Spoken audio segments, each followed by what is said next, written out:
Welcome everyone, our virtual Java Meetup. My name is David.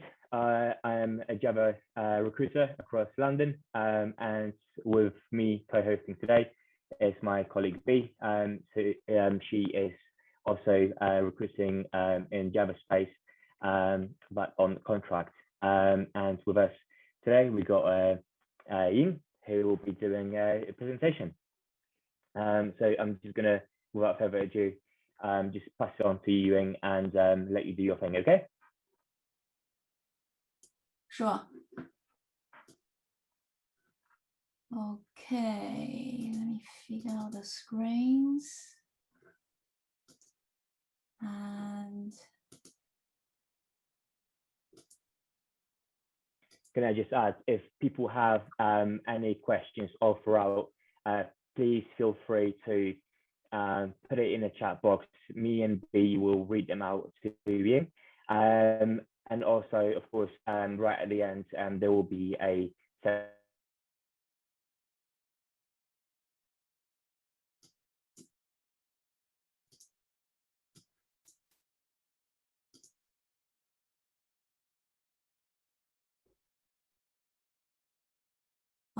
it might be my internet again, but I think we lost David again. I will just take over and start, really. Okay, so thank you for spending your time with me tonight on this talk. So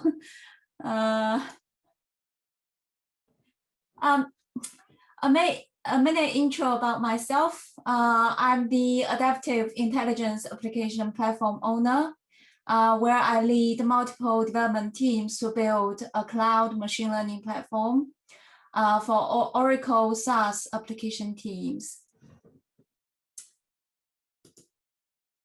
So a small disclaimer before we go into the technical piece. The opinions in today's talk are my own and are not representing the views of my employers. And this will be a general technical discussion. So topics are not representing Oracle's strategy, technical decision, and future directions. And I'm not here to sell anything for my employer. And it's a technical discussion to share some of our learnings. So now, just to give a minute bird's eye view of what we're doing. We are the SaaS cloud. My machine learning platform is built on top of the Oracle Cloud Infrastructure. And SaaS application teams are our platform consumers who build SaaS solutions. And in this talk, when I say consumers, I mean the SaaS application teams. Some of them are internal to my org, Adaptive Intelligence Applications, and some are external Oracle Fusion application teams. So even though I'm the platform owner, I need to work very closely with the SaaS teams to build the end-to-end solution. And our experiences covered from the 0 to 1 development journey. Therefore, today, I will cover the things we learned in all aspects when we're building these SaaS solutions. So with the background covered, some of you may have seen a picture from Google, which has been displayed in quite a lot of machine learning related talks. Shows that doing data science, the machine learning code is just one small piece in the whole big puzzle. Most of the times, teams are solving the problems in the surrounding components. I will talk about some of the mistakes we made in the following aspects. What we could have done better or earlier. Hopefully this can be any useful for you. And like David said, you're very welcome to pose questions in the middle of the talk, and I will try my best to answer. Now let's start with the infrastructure, which is like the foundation of our machine learning solutions. I will start with some principles in our infrastructure. And infrastructure as code is the key. In our case, when we first started, everything is in very early stage, including the Oracle Cloud Infrastructure itself. There are big learning curves for teams to understand the difference between existing deployment and the new cloud environments. Although we wanted to automate everything, but due to the time constraints and lack of knowledge in teams and the new tools we are experimenting with, some of our infrastructure was set up manually, which later in days costs a lot of our time to maintain and deprecate. The things you need to think about are once the consumers are in the environment and start to use it, the more consumers your platform has, the harder it is for everyone to move out. So even a single configuration change will need to be communicated properly to all the consumer teams. Therefore, plan properly at the start. Automate everything is absolutely key to the later success. So not only this, you also need to know what things are running automatically in the environments and why this is important. Let me tell you an incident we had. So one day, all of a sudden, all our environments start to raise alerts and services start to fail one by one. Eventually, we had a global coverage outage across all our regions in all our control plane. And what's the worst part? We did not do any changes. It's true that some consumer teams might have applied some changes to their own services, but that should have not caused the failure of all the control plane components in all the regions. So now, question for you. Can any of you think of what could have happened? No? No opinions? Okay, I'll answer. So the answer is actually in all our VMs, in all the regions, there's an automatic OS update patch run. And that patch had broken the security configuration, which results certificate issues when communicating to Kubernetes control plane, which then in turn caused the global outage. So there are many lessons we learned from this incident.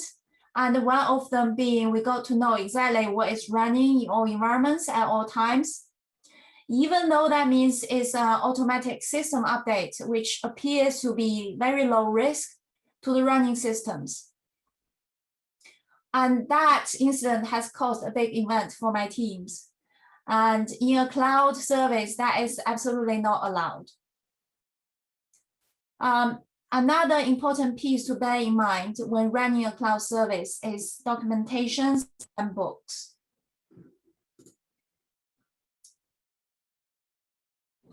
So I don't know about you, but my developers hate documentation. However, since we are a platform builder, our documentation must be very clear and complete, along with proper examples. Without it, it is almost impossible for the users to know how to use the platform, no matter how much fancy features there are in the platform. Another aspect on the documentation is because we are running cloud services, it's expected to be alive 24/7. It's a complete culture and mindset change to convert from application or platform developers to the DevOps model, where all the developers develop, implement, release, and deploy the end-to-end solutions. And the developers and managers also need to participate in the on-call rota to provide 24/7 global coverage. But not everyone knows everything in the system. Therefore, a good set of runbooks to document the recovery steps if any incident happen is very, very important for the on-call team. for those new to SaaS, it's not just the cultural change you need to worry about. It's the processes, the processes, the best practices, and everyday excellence that you need to build into the teams so that the SaaS service is successful. Unfortunately, some people might decide to leave because of this change. But like one of my peers said, that not everyone is designed for cloud, but the amount of technical challenges and things you learn day by day is one of the most exciting things to be in the cloud.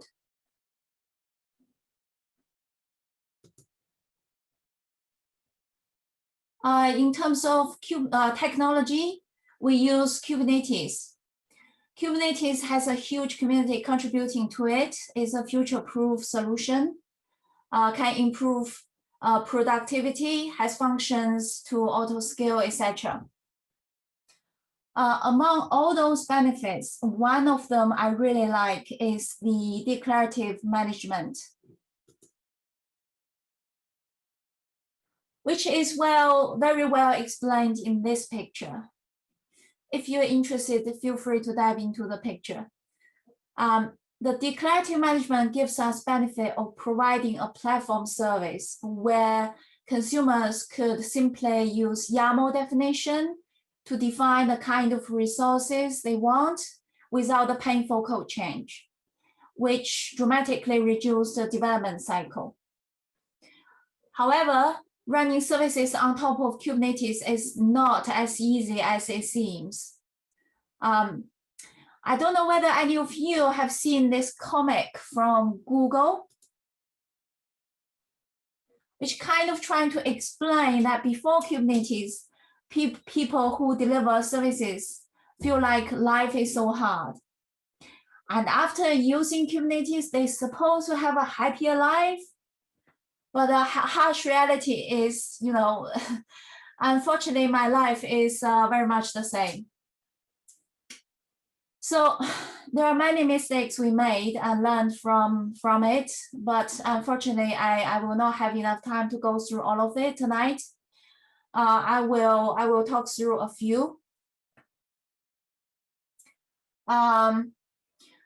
So firstly, if you have many consumers of the platform, the machine learning platform, think about security and how to isolate the users early. Know the well-known limits in Kubernetes early to plan your architecture and design.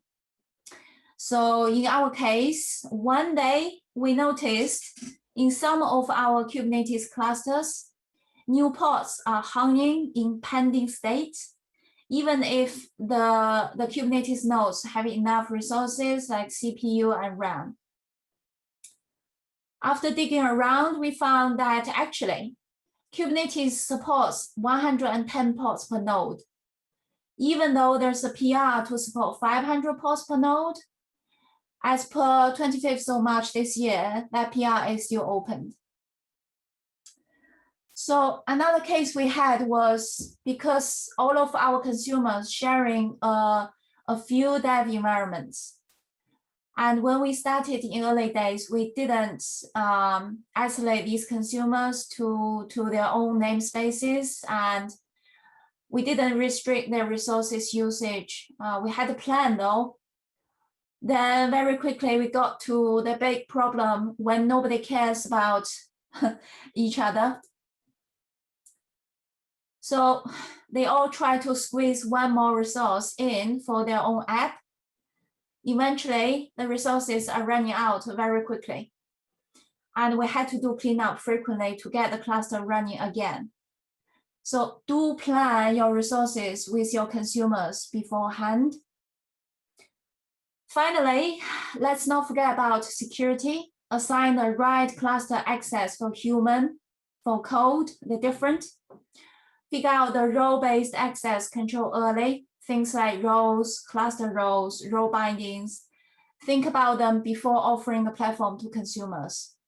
Plan the resource separation. For example, making full use of the namespace and other capabilities in Kubernetes. Plan the auto-scaling capabilities first. think about them in the design stage, and don't compromise these things for a quick win.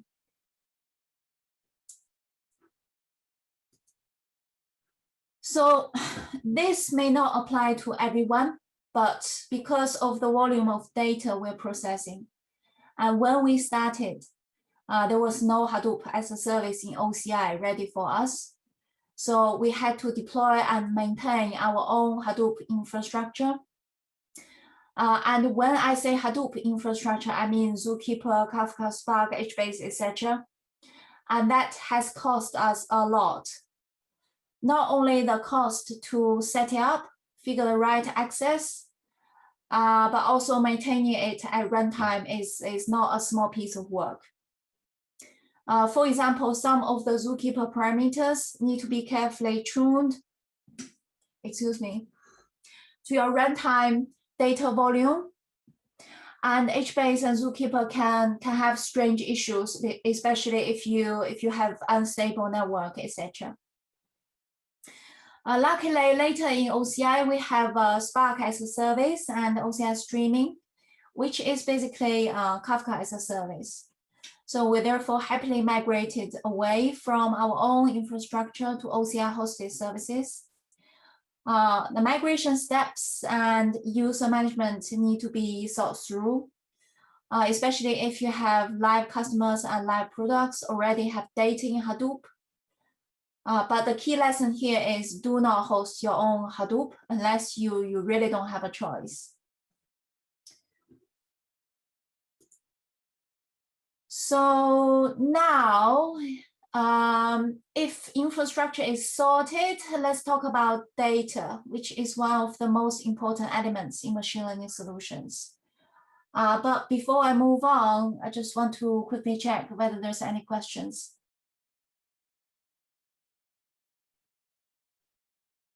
No? Good. I'll happily carry on then.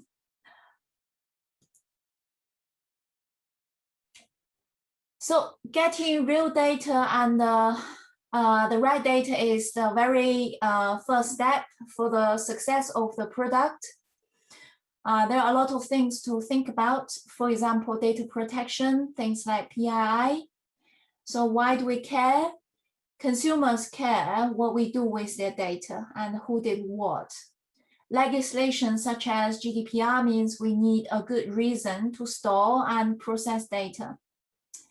Human beings, like data scientists, will be viewing the data and experimenting with real data in production. And we have a contractual obligations around what we can do with the data. It's easy to cause brand damage if we don't treat this carefully. So before we even goes into production, the question to think about what data can we ingest, what should we avoid, what can we do to work around the limitations. So let me talk through a few examples what we could do. Example number one, I'm predicting if a person at another company is likely to buy from us or not. Do I need the person's name when predicting behavior? The answer is no, I don't need their name. I might use it to join to public information such as job title, but I don't need to keep their name. Example number two, I'm predicting if a person at another company is likely to buy from us. Do I need the person's email address when predicting behavior? The answer is no. We might need their email domain, but not the full email address.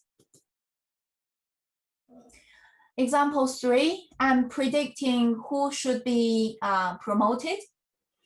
Do I need the grade of the employee? And the answer is no, we can get the grade ID instead. We don't need to know the actual grade, just which people have the same grade. Example four, I need to predict if an individual consumer will open an email. I only know their email address. Do I need to store their email address? The answer is no. We can store a hash of the email address and match on the hashed value. And here's a table of PI examples to look at when handling data. On the left-hand side are the bad ones, should not appear in the data. And right-hand side is what you could do about it.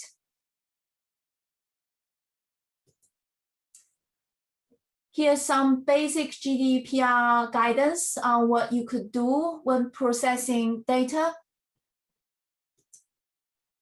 Again, more GDPR rights when building the ingestion and transformation. And data cleanup pipelines. These are the things to think about and bake into the design. Also, normally in the service, there might be a process to do data backups. And here are some guidance what the backup process can do.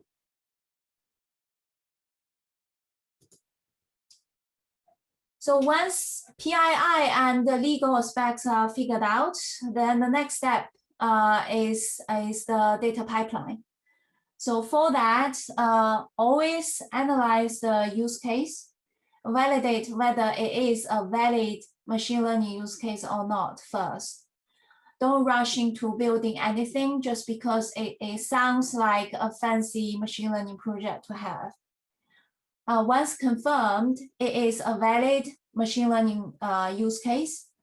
Then to produce meaningful predictions, the product really needs real data. Now, one may argue that building machine learning cases, there are a lot of open source data out there people can use. But the reality tells us, no, always use real data if you want valid results.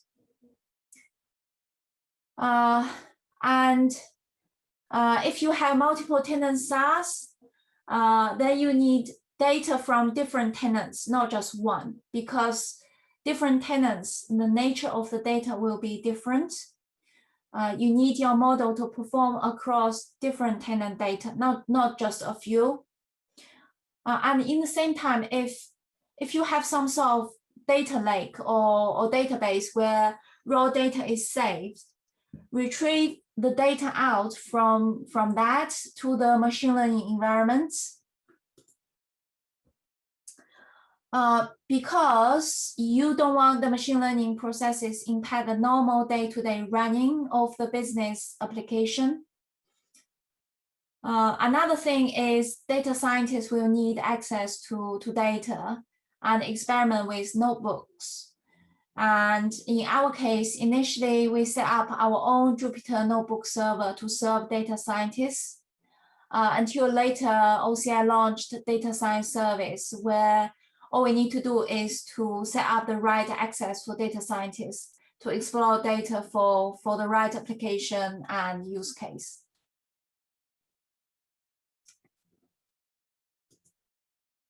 So once real data is sorted, then another aspect to consider is provisioning. For people who's not familiar with provisioning, basically it's a process to configure the app in the cloud with things like the right user access, the roles, and map the application routes for the services. So one of the things I didn't mention earlier is our SaaS solutions initially were built on top of classic Oracle cloud infrastructure. And we went through the migration journey to move all our products to the new Oracle cloud infrastructure. When we started this migration, one of the flow we have to redesign is the provisioning flow. And one of the key difference is in the new Oracle Cloud Infrastructure, we have Kubernetes as a service. The migration was a complicated process that we had a lot of learnings. For example, in very early days, we have a routing component where you can imagine create the routes for applications and connect with identity management system in cloud. So in our case, we use IDCS to design users to assign users to the right route. So underneath the hood, this routing component actually is based on Nginx. So things we noticed was after thousands and thousands routes were created, the creation time increased from a few seconds to minutes and longer. And after investigation, we found that the open source version of Nginx has a reload performance problem when the total files reach 2,000 in a single directory. Besides, this routing component saves the routes in Kubernetes config map.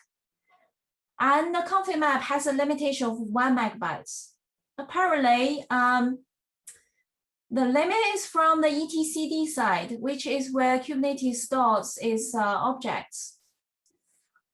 But anyhow, back then it's oops, didn't know that moment where we have to redesign our routing to make it horizontally scalable to solve the Nginx reload starting time problem and bypass the config map limitation. And another fundamentals I want to emphasize is that to do a SaaS solution, especially multi-tenant SaaS solution, where you expect thousands and thousands of customers, the provisioning process must be automated end-to-end. And if your SaaS is across different cloud regions, for example, some are in US, maybe some are Europe customers, then you need to figure out per region-based provisioning. So I think that's most of the stuff. So I briefly mentioned multi-tenants earlier. Now I want to extend some points here. So multiple tenants have many benefits. For example, reduction of infrastructure cost by having one application for all customers. And in our case, we have multiple applications and multiple machine learning use cases for one application in our infrastructure. So, but on the other hand, multi-tenants create complications.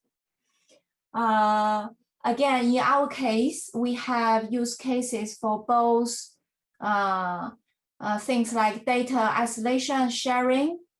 For example, some of our tenants require single tenant database instances, and some are happy to share the database instances by having different schemas. Similarly, some require single tenant object storage buckets, whilst some machine learning use case require shared tenant object storage buckets to have better understanding of the data features.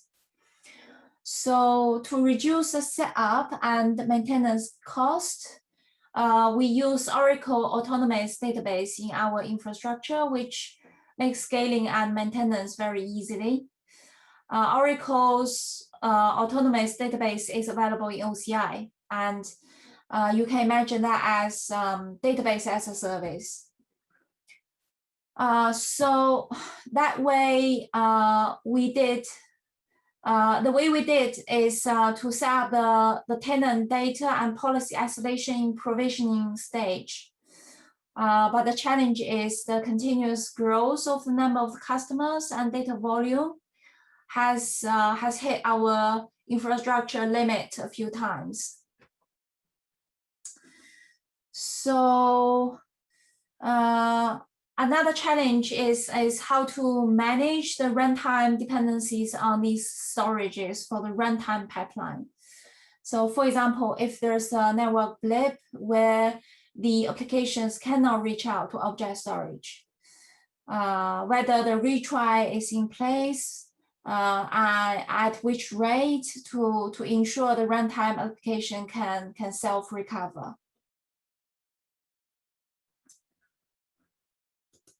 Now,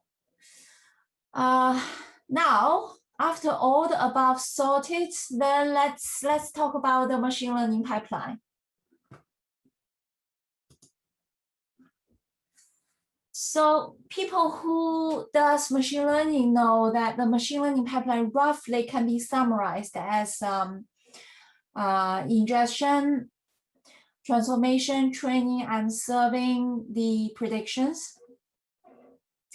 And along with this, data scientists need notebook sessions set up to explore the data and experiment with the model training. Put it in the SaaS context, because our SaaS solution are multi-tenants. If the pool of the tenants are large, say thousands or hundreds of thousands, then the ML ops process need to be thought through, because between the engineers and the data scientists. One story I can tell in our case, so every few days, our data scientists will deploy a new model. Then the question is, what's the upgrade process for the customers using an existing model in productions without downtime? So for this, we have an end-to-end process called patching, which seamlessly updates existing customers. But the problem is every time data scientists upload a new model, our patching process will run and apply the new model for all existing customers in production.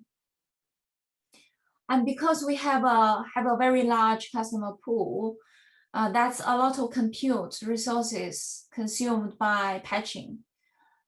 In fact, perhaps wasted by the patching process. So later we find out a better model update way, because some of the model update may not be required for all tenants, if it's just some kind of testing to compare the model performance.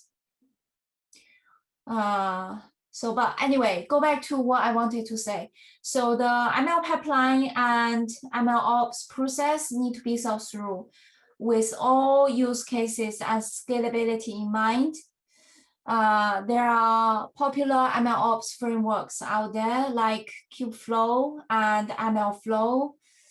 But when it comes to production, they all need some kind of modification to serve the purpose of your use case. 30 past, so we'll leave the demo to the last, I think. So that's it. Yeah, we're part of the Oracle Cloud. There are many established vendors out there.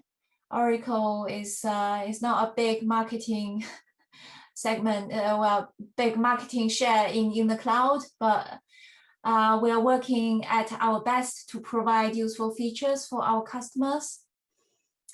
So even though I said a few times, think through the solution beforehand, to be honest, we build and iterate as we learn. And every problem and its corresponding solution is different. So hope you like today's talk. And if you like to talk more about machine learning or SaaS or cloud, feel free to contact me. I can just say if anyone has any questions or would like to unmute themselves and just ask questions directly, so please feel free to do so now.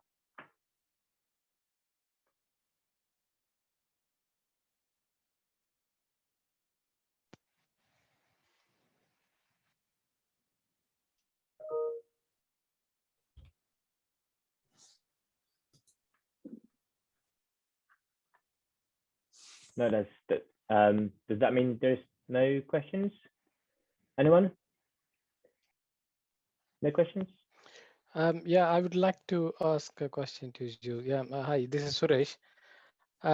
So you said that you've been using the multi-tenant database. Basically, the customers will be different, right? So how do you can't mix the data. So how do you handle this situation? Yeah, so I had a slide. So basically, we have two cases. First of all, our customer data already they are already clean without PII data, and that's very important for us. And the data in our tenancy, we have a dedicated tenancy for our machine learning platform and the SaaS solutions. So the data in our tenancy, there are two cases. So some of them will require a dedicated database instance. And in Oracle autonomous database, that's very easy. That's just kickstart another instance. So it's like you have separate, oh, sorry, let's go. It's like each customer has a dedicated database each. They will not interrupt with each other. And another case is we create a one shared database instance, and the tenants have their own schema. So the schema is managed by the tenant themselves. So they have their own username and password. We don't have only a limited self-administrators with approved permissions from the customer can have the access to their database. So that way we separate the customers by schemas, different schemas. Okay, so so if you use single tenant database, then you might be doing the feeding to the machine learning for a different customers, right? So different pipelines kind of thing.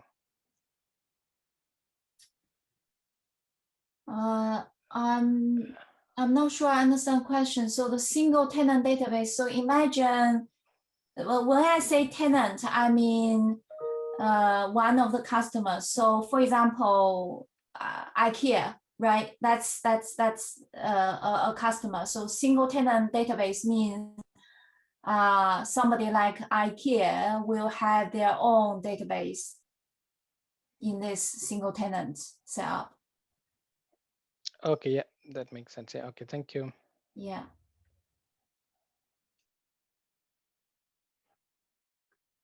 Do we have any more questions? Anyone else, please feel free to unmute and ask away. I'm sure there are more questions out there. Hello, I do have a question. So how do you manage when you have access to different regions? How do you cope to make sure regarding the replication and latency? What's your strategy towards achieving that?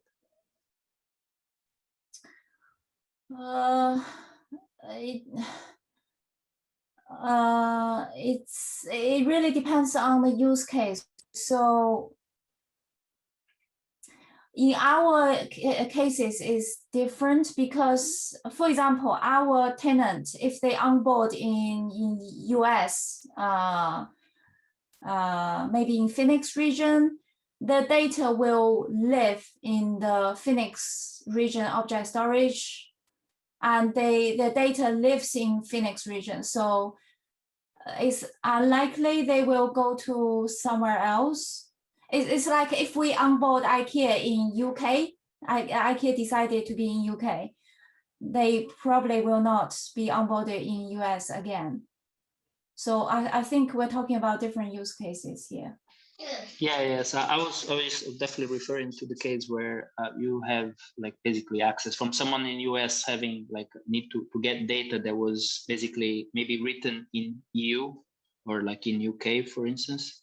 And then I guess behind the scenes you have to have some kind of a replication mechanism. But what you're saying is for the data that you write and like in US only like you only care about the data that's going to be in US, not in other regions. Did I understand right? Yeah. Yeah. Okay, so it's a different use case. Thank you. Yeah.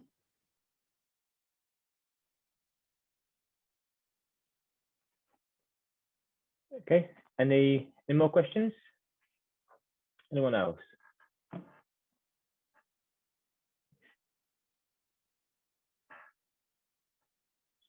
Please feel free to unmute. That's great. I'm sure there's more questions out there.